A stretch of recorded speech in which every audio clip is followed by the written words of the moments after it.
Most welcome YouTube online classes. मैं राजेश कुमार। आज मैं बात करूंगा यमुना नदी का नदी तंत्र उत्तराखंड में यमुना नदी का नदी तंत्र की किस तरीके से वो किन किन नदियों से मिलकर बनती है, तो इस पर हम चर्चा करेंगे। तो सबसे पहले हम बताते हैं कि जो यमुना नदी है उसके कई सारे नाम हैं। कालिंदी, सूर्यपुत्री, सूर्यतनया, यमी, कालिंदिजा, बहुत सारे नाम हैं जिनको अलग अलग नामों से प्राचीन समय में आज भी जाना जाता है। तो बेसिकली देखा जाए जो यमुना नदी है वो यमुनोत्री ग्लेशियर यानी कि जो गंगोत्री का ग्लेशियर है उसके पास से उत्तर पश्चिम की ओर ही एक दूसरा ग्लेशियर है यमुनोत्री ग्लेशियर। तो यहाँ से निकलती बेसिकली ये जो जगह है बंदर पूंछ, जो यहाँ पर जो हिल्स है, जो पहाड़ियाँ हैं, इनका आकार जो है वहां पर जो ग्रुप है पहाड़ियों का वो बंदर की पूंछ जैसा है, इसलिए उसका नाम रखा गया बंदर पूंछ। तो यहां से बंदर पूंछ की पहाड़ियों से ही यमुनोत्री ग्लेशियर है जहां से यमुना का ओरिजिन होता है, जहां से यमुना की उत्पत्ति होती है, जहां से यमुना निकलती है। लेकिन कुछ लोगों का मानना है कि उसी के पास में पश्चिम दिशा की ओर सप्तऋषि कुंड है, चंपासर ग्लेशियर पर्वत के पास से। तो वहां से ही यमुना का ओरिजिन माना जाता है। दोनों पास पास है तो हो सकता है वहां से कोई धारा आ रही हो। तो ये अलग अलग वर्कर्स का मानना है। बेसिकली जो मानना है तो जो यमुना की उत्पत्ति हुई है वो यमुनोत्री ग्लेशियर से हुई है। तो यमुनोत्री की जो ग्लेशियर है वो लगभग 10,000 फीट से ऊंचा है, 10,800 समथिंग पे है। तो यहां से इसकी उत्पत्ति हुई है और यहां से निकलते ही कुछ दूर चलने के बाद एक यमुनोत्री धाम का मंदिर है यहाँ पर, जहां पर पूजा की जाती है यमुना की। और इस मंदिर का निर्माण जो कराया है वो टेरी रियासत के राजा प्रताप शाह ने कराया था 1872 और 73 में। उसके बाद जो जयपुर की महारानी थी कुलेरिया, उन्होंने इसका पूर्ण किया। उसके बाद उसमें बहुत चेंजेस आते रहे, बहुत सारे लोग उसका पुनरुद्धार करते रहे। तो जगह मंदिर है जो वहां से निकलने के कुछ दूरी के बाद मंदिर का निर्माण किया गया है। इस मंदिर के पास ही एक जगह है सूर्य कुंड। तो वहां पर गर्म पानी निकलता है। ये भी श्रद्धा का विषय है कि वहां बहुत ठंडा एरिया रहता है, लेकिन वहां पर गर्म पानी निकलता है। कुछ लोग चालू आलू वगैरह उबालते हैं, खाते हैं, प्रसाद रूप में लाते हैं। बहुत गर्म पानी, उसके आसपास कई सारे कुंड हैं जिनमें लोग नहाने का कार्य करते हैं। उसी के पास ही दो नदियां आकर यमुनोत्री धाम के बाद ऋषि गंगा और हनुमान गंगा यहां पर आकर इसमें मिल जाती हैं। इनकी भी उत्पत्ति यही ग्लेशियर से हुई है और उसके बाद कुछ दूरी पर आकर जब यहां से निकलता है ग्लेशियर, तो ग्लेशियर से आके ये उत्तर काशी की वहां पर पास कर जाते हैं। अब इसमें ऋषि गंगा, हनुमान गंगा, इसके अतिरिक्त बहुत सारी ऐसी और छोटी छोटी नदियां हैं जो वहां के ग्लेशियर से निकली हैं और उसमें मिल गई हैं। उनमें बताता हूं कुंता, कृष्णा घाट, बनार घाट, रस्सू घाट, अमारला घाट, कमाल घाट, खतनू घाट, बरनी घाट, बद्री घाट, मुरा घाट। इस तरीके से बस सैकड़ों नदियां इसमें, छोटी छोटी नदियां जो ग्लेशियर से निकली हैं, झरने हैं जो यमुना नदी के साथ मिल जाते हैं। यमुना नदी को मिलने के बाद ये जो है यमुना नदी ऋषिकेश से बाहर निकलती है और मंसूरी के पश्चिम साइड से होती हुई बहती है।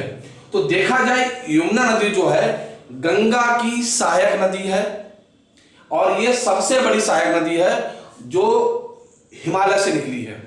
दूसरी ये जो यमुना नदी है वो गंगा नदी के ही पैरेलल फ्लो करती है। गंगा नदी कुछ समय तक दक्षिणार्थ बहती है, दक्षिण पश्चिम, और उसके बाद पूर्व और पूर्व से फिर उत्तर की ओर मुड़ जाती है और उत्तर से फिर पूर्व की ओर मुड़ जाती है।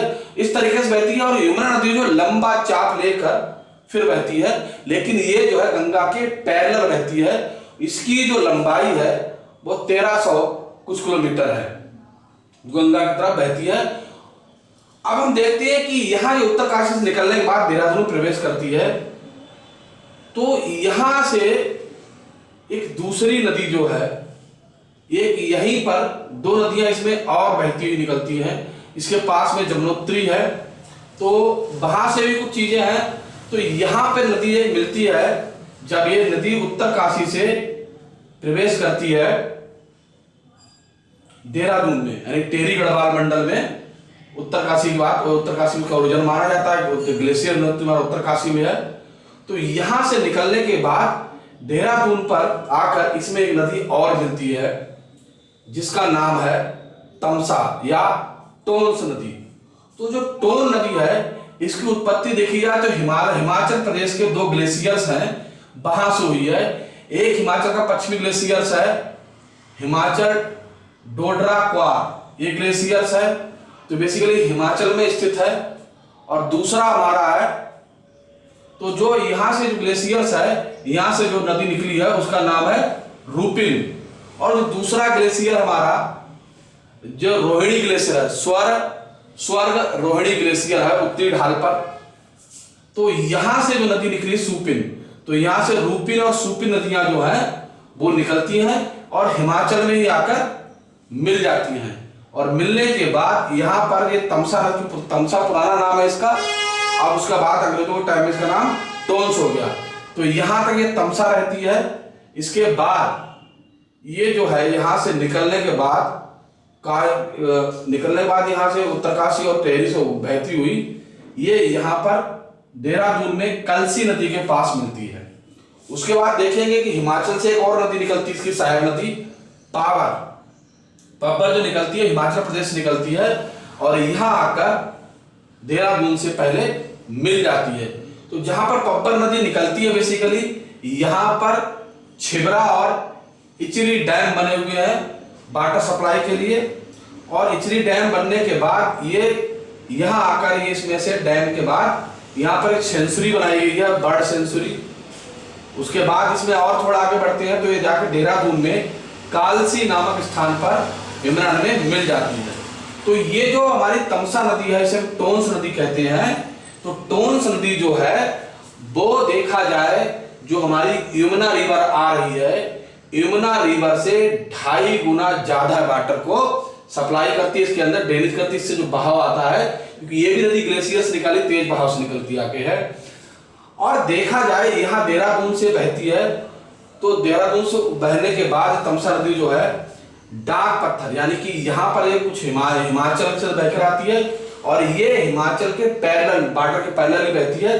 अब डाक पत्थर कर आकर ये यहाँ पर उससे पहले मिल जाती है। डाक पत्थर से एक बैराज बनता है, जैसे डाक पत्थर बैराज है, देहरादून के पास ही स्थित है। एक डाक पत्थर बैराज बनता है और इस बैराज से क्या होता है, नहर निकाली जाती है, इसका नाम होता है शक्ति नहर, और उसके पैरेलल ही हमारी यमुना नदी बहती है। तो जो यमुना नदी है उसके एक तरफ जो है वो हिमाचल प्रदेश है और दूसरी तरफ उत्तराखंड का बॉर्डर है। अब उत्तराखंड का बॉर्डर है इधर, और इधर उत्तराखंड का बॉर्डर, इधर हिमाचल का बॉर्डर बनाते हुए दोनों पैरेलल बहते हैं। तो जो नहर है उस नहर में, नहर के ऊपर पावर स्टेशन बने हुए हैं, ढकरानी और धौलीपुर पावर स्टेशन। तो ढकरानी जो हमारा पावर हाउस है वो 33.75 मेगावाट का है और धौलपुर पावर हाउस जो है 51 मेगावाट का है। यहीं पर बने हुए हैं। यहीं पर क्या होता है कि थोड़ा जब हम आगे बढ़ते हैं तो बराटी से निकलने वाली गिरिगंगा, एक अलग नदी है गिरिगंगा, गिरिगंगा हिमाचल में ही से निकलती है और रामपुर मंडी के पास ये आकर यमुना में मिल जाती है।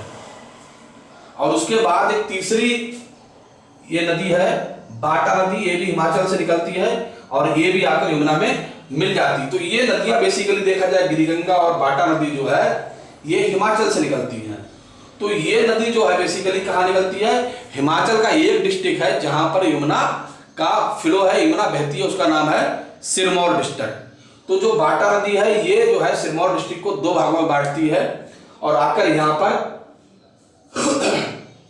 यमुना पर मिल जाती है, धौलीपुर में मिल जाती है। सबसे कम बहाव जो होता है यहाँ पर आके मिलती है। उससे पहले क्या होता है कि जो रामपुर मंडी है यहीं के पास जो है, जो हमारा धौलीपुर जो हमने बताया पावर स्टेशन है, तो यहाँ पर एक दूसरी चीज है कि उस धौलीपुर पावर स्टेशन के पास ही एक दूसरी नदी जो बाई साइड से आती है, आसन नदी, जो वही मंसूरी के पास से निकलती है और देहरादून के पश्चिम में बहती है। लगभग 40 किलोमीटर बहने के बाद ये आकर धौलीपुर पावर स्टेशन के पास जो है, उसके बाद जो है रामपुर मंडी के पास यमुना नदी में मिल जाती है।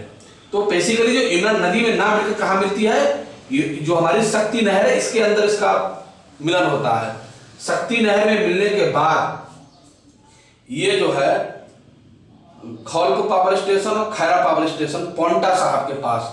तो पोंटा साहब देखा जाए यहां पर ऐसा है पोंटा साहब का कि पोंटा साहब उत्तराखंड और हिमाचल प्रदेश के बॉर्डर पर स्थित है। यमुना नदी के किनारे तट पर स्थित उनका मंदिर माना जाता है कि यह गुरु गोविंद साहब आए थे और 4 साल तक रुके थे। उन्होंने यहीं पर दशम ग्रंथ की रचना की थी। तो यहाँ पर रुके तो उनकी नाम से यहाँ पर गुरुद्वारा फेमस है। तो यहीं पर पावर स्टेशन बने हुए हैं। तो ये जो है, जो यहाँ पर जो लास्ट पॉइंट है, यहाँ पर जो बहती है, यहाँ पर यमुना बहती है, यहाँ के बाद जो यमुना जो है वो सहारनपुर डिस्ट्रिक्ट में उत्तर प्रदेश में प्रवेश करती है। उत्तर प्रदेश में, अब यहां से हम बात करेंगे, उत्तर प्रदेश में प्रवेश करने के बाद ये देखा जाए हमारा फैजाबाद गांव है, फैजाबाद सहारनपुर। तो सहारनपुर में ये उत्तर प्रदेश में प्रवेश करती है और यहां से प्रवेश करने के बाद ये उत्तर प्रदेश और हरियाणा, पंजाब और दिल्ली का बॉर्डर बनाते हुए फिर उत्तर प्रदेश में पुनः वापस आ जाती है। तो उत्तर प्रदेश में हम बता चुके दूसरे वीडियो में कि इसमें चंबल, बेतवा और केन, सिंधु नदी इसके अंदर मिलती है और यहाँ से मिलने के बाद ये इलाहाबाद में संगम का निर्माण करती है। तो इस प्रकार से देखा जाए मिला हुआ तो बता सकते हैं यहाँ पर ये यमुनोत्री ग्लेशियर से निकली है। यमुनोत्री ग्लेशियर निकलने के बाद इसमें गंगा धाम, यमुनोत्री धाम का मंदिर बनता है और उसके आगे यहाँ पर ऋषि गंगा और हनुमान गंगा इस पर आकर मिलती नदियां, इनका सोर्स अननोन है। यहाँ से बहने के बाद, यहाँ से बढ़ने के बाद उत्तरकाशी से टेरी गढ़वाल में प्रवेश करती है। टेरी गढ़वाल से मिलती हुई यहाँ पर देहरादून के पास कालसी जगह है, वहां पर आकर हिमाचल प्रदेश से निकलने वाली 2 छोटी नदियां हैं, रूपिन और सुपिन। रूपिन और सुपिन। तो जो रूपिन है वो डोडरा क्वार ग्लेशियर से निकली है और जो सुपिन है वो रोहिणी, स्वर्ग रोहिणी ग्लेशियर से निकलकर बहती हुई, यहां से बहती हुई जो है टोन तुमसा नदी का निर्माण करती है। इसमें और बहुत सारे ग्लेशियर्स, नाले वगैरह मिलते हैं और यहाँ पर देहरादून तक कलसी पर मिल जाती है। देहरादून से पहले टोंस नदी में पब्बर नदी मिलती है, हिमाचल से निकलती है। तो देखा जाए कि ये लगभग 148 किलोमीटर उत्तराखंड में बहती है। अब यहां पर देखा जाए कि जो हमारी टोंस नदी है ये जो है यमुना की अपेक्षा 2.5 गुना वाटर लेके आती, बहाव करती है।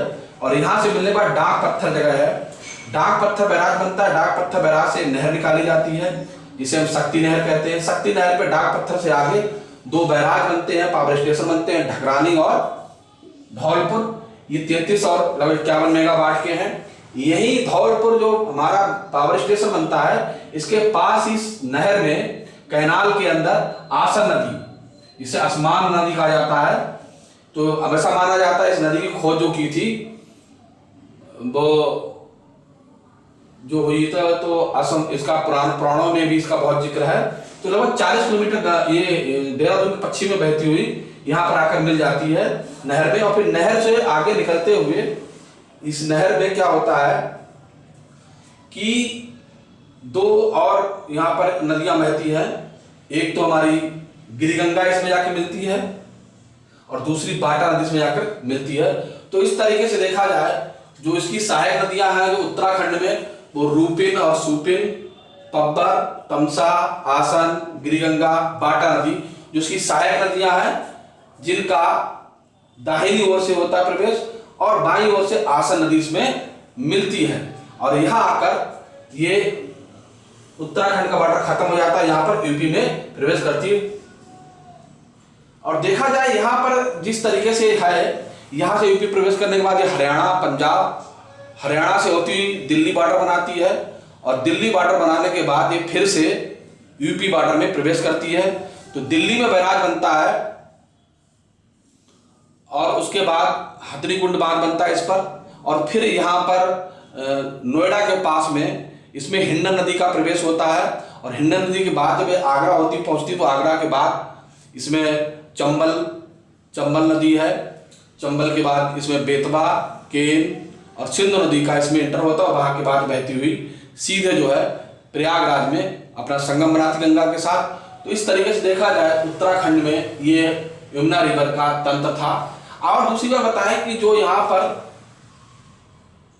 जो नाम है यमुना का, तो ऐसा माना जाता है कि यमुनोत्री धाम से पहले जगह है आसित आश्रम था, कि यह एक ऋषि थे, आसित ऋषि, जिन्होंने इसकी खोज की थी। तो इसको आसित नदी भी कहते हैं। तो प्राचीन समय की बात है। तो यहाँ पर जो बेसिकली यमुनोत्री धाम है, ये अक्षय तृतीया को इसकी ओपनिंग होती है और यम द्वितीया दिवाली के बाद इसको बंद कर, बहुत पवित्र धाम है यहाँ पर।